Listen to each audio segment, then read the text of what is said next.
O'sha davrda qiyinchilik davrlari edi. Makka issiq. Arablarda ayollari bolalarini o'zlari emizmas edilar.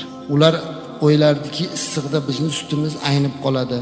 Shuning uchun iloji boricha bolani salqin joylardagi ayollarga berib, u yerda emizdirib katta qildirishar va o'sha ayniqsa o'sha Bani Sa'd qabilasi degan qabilaga berishni yaxshi ko'rardi. Chunki ular ayni tog'da yashardilar. Havosi toza, tili toza, bolani tili ham chiroyli chiqadi, ko'rinishi ham chiroyli bo'ladi deb Bani Sa'dga berardilar.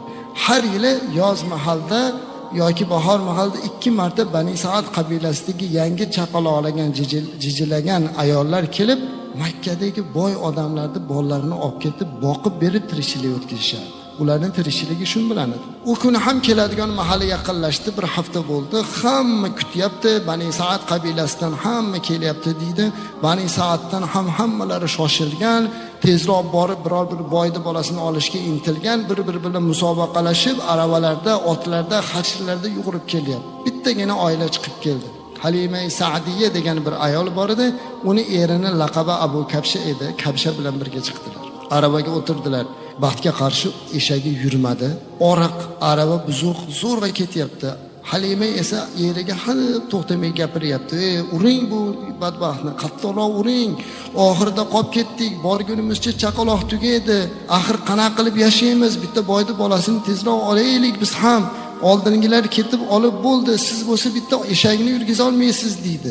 U hadib eshakni urar. Eshakni esa xuddi birov jugani tortib turgandek yurmas edi. Ular borganda haqiqatda qolganlar qaytib kelyotdi. Hammasi bolalarda olib bo'lgan, lekin ular ham birinchi bo'lib Rasulullohning uylariga kirgan edilar. Borib so'radilar, qayerda chaqaloqlar bor?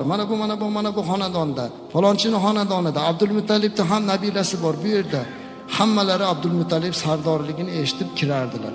Qarasa malak simon bolani ko'rardilar. Shunda olib biz boqaylik deydilar. Omina onamiz ularga bir gap aytadi. Mayli boqinglar, emizib katta qilinglar, lekin bir uzrimiz bor. Mening bolam yetim, otasi yo'q. Siz kutgan narsani bera olmasligi mumkin. Bu gapni eshitishi bilan bolani erkalab qaytib berar, indamay qaytib chiqib ketishar.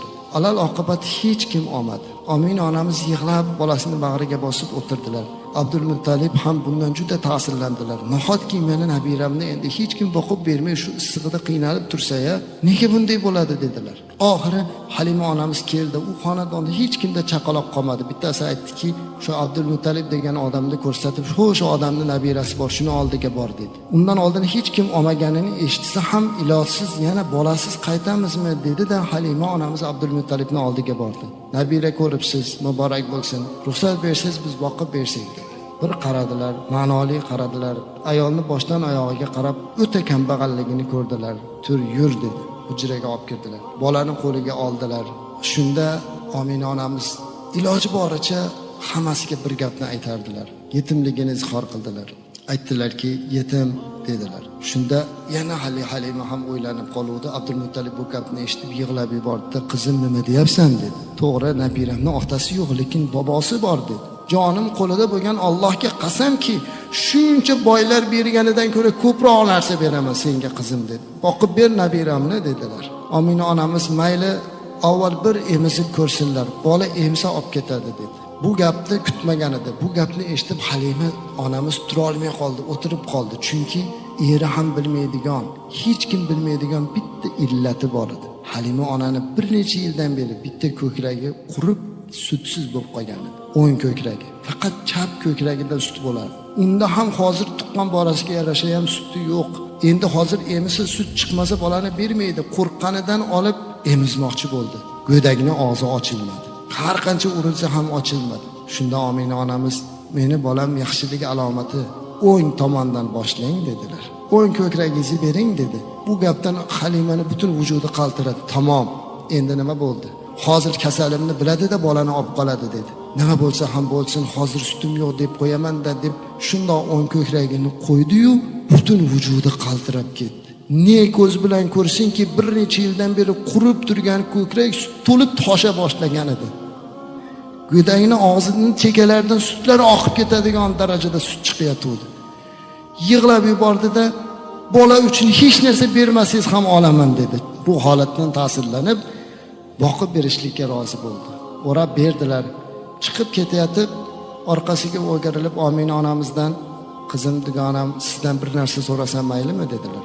So'rang opajon, bolamni siz ham endi onasi bo'ldingiz. Go'dakka surkagan atirdan ozgina bermaysizmi dedi.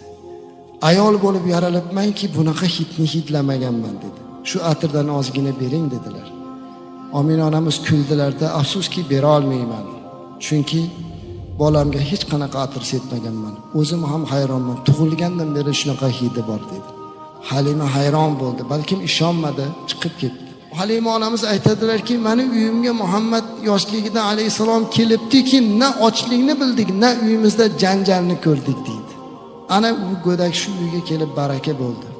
Avval yetim deb olmaganlar o'zlarini chimchiladilar, dod dedilar. Qani endi shu bola bizniki bo'lganda edi dedilar, chunki bu uyga baraka to'lib ketgan edi. Mana shunday qilib payg'ambarimiz alayhisalom 5 yoshlarigacha mana shu Halima onamizning qo'llarida bo'ldilar. Muslimun.uz